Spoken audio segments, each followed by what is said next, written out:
mes chers amis, je suis heureux de vous retrouver pour une petite vidéo pour vous expliquer de quelle manière ces fêtes de Tishri vont se dérouler à Neve Shalom, puisque notre souci premier, c'est d'assurer une sécurité sanitaire pour chaque fidèle, que chacun se sente en sécurité et confiant et pris dans le plus grand calme, la plus grande tranquillité, tout en respectant vigoureusement les règles sanitaires qui ont lieu dans toutes les synagogues désormais, en France et par ailleurs. Alors je vais faire en quelques mots et je vais faire avec vous le parcours jusqu'à arriver dans l'enceinte même de la synagogue, sachant que nous ne pourrons pénétrer dans l'enceinte de la synagogue que les personnes qui se seront inscrites au préalable. Les sièges seront attribués au préalable, donc il y a une inscription obligatoire à faire auprès du secrétariat. Et en arrivant à Neve Shalom précisément, donc des responsables de la sécurité vous réceptionneront à cet endroit avec une liste pour vérifier si vous êtes bien inscrit parmi les fidèles qui assisteront aux offices. Après quoi, vous vous dirigerez vers l'entrée.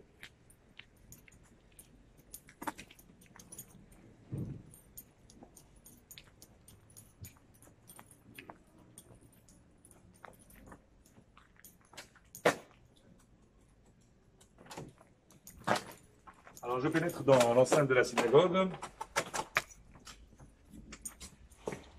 Et comme vous le constatez, dès votre entrée, il y a un gel hydroalcoolique. Il faut impérativement se laver les mains et des masques qui seront mis à votre disposition, puisque à partir de cet endroit, je dis bien à partir de cet endroit, il faut absolument être masqué. N'attendons pas de rentrer dans la synagogue pour être masqué, mais dès l'entrée, être masqué jusqu'au moment d'ailleurs où on rentre chez soi, puisque désormais même dans la rue, on doit porter le masque. Donc on pénètre dans la synagogue, gel hydroalcoolique, le masque, et ensuite on se rend dans l'enceinte de la synagogue. Vous allez voir qu'il a été remanié pour établir les règles de distanciation nécessaires.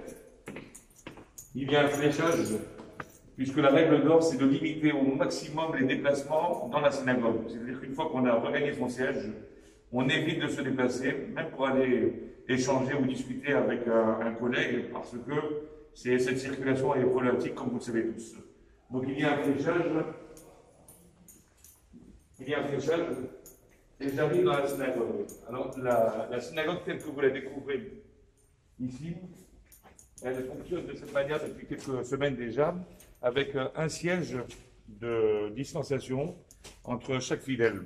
Les bandes blanches que vous apercevez, c'est celles qui séparent un siège d'un autre. Donc il y a systématiquement un siège d'écart, que ce soit sur le côté, ou bien que ce soit face à vous, qu'il n'y ait pas un fidèle juste en face de vous, mais que ce soit en décalé, pour permettre effectivement à ce qu'il y ait cet écart et cette distanciation nécessaire.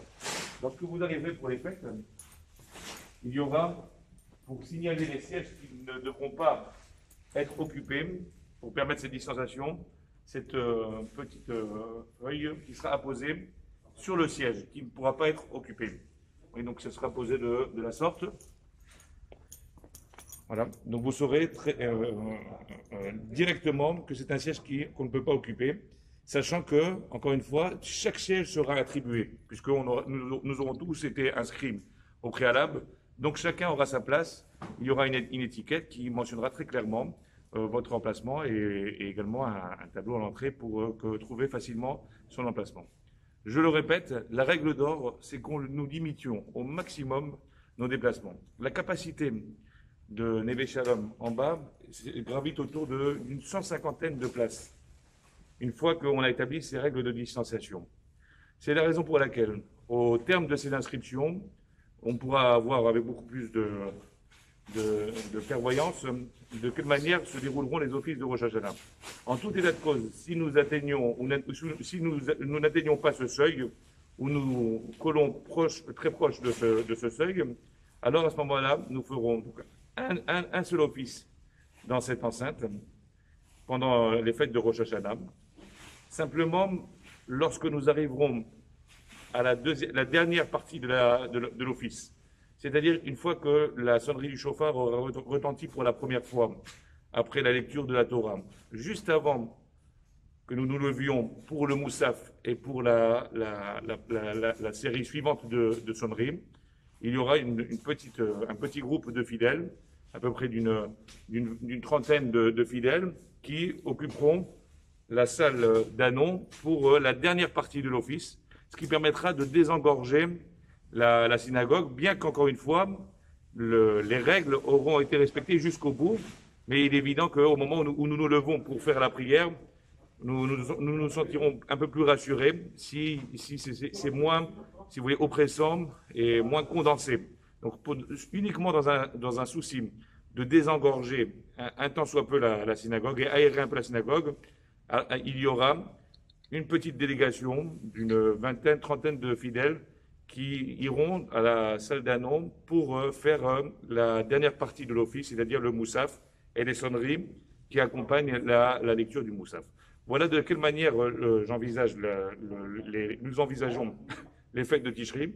Ce que je viens de dire pour l'enceinte homme est également valable pour l'enceinte des femmes, puisque vous verrez, dans l'enceinte des femmes, il y a également cette distanciation d'un siège sur deux et cette discipline que l'on doit observer. J'en appelle à la responsabilité de l'ensemble des fidèles, en vous disant la chose suivante. La plupart de nos fidèles ne viennent prier que parce qu'ils se sentent tranquillisés et en sécurité, parce que les règles sont respectées scrupuleusement. Donc j'en appelle à la rigueur de tout un chacun, à savoir qu'en aucune manière, il ne faudra baisser le masque sous le nez. Le masque doit impérativement recouvrir la bouche et le nez, et ce du début jusqu'à la fin de l'office. Si une personne a besoin de s'aérer, ce que je comprends, eh bien à ce moment-là, elle sort de l'enceinte de la synagogue à l'extérieur pour s'aérer, mais en aucune manière baisser le masque dans l'enceinte même de la synagogue. Et je répète encore une fois, il s'agit de couvrir la bouche et le nez. Deuxième chose scrupuleuse à observer, les déplacements, encore une fois, doivent être limités au minimum, à savoir si une personne a une envie pressante, et effectivement, mais autrement, en tout état de cause, une fois qu'on occupe son siège, eh bien, on le garde du début jusqu'à la fin de l'office.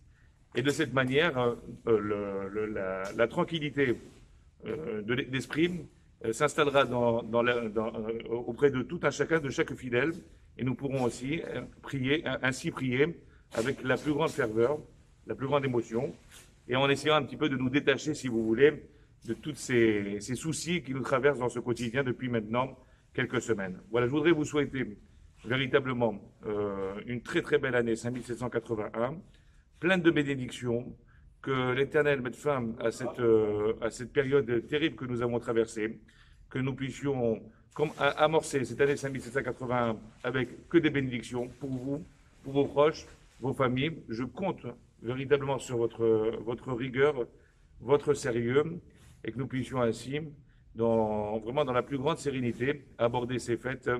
Je précise également que les personnes, et ça, j'ai pas besoin de le dire, ça a été rabâché, répété, écrit.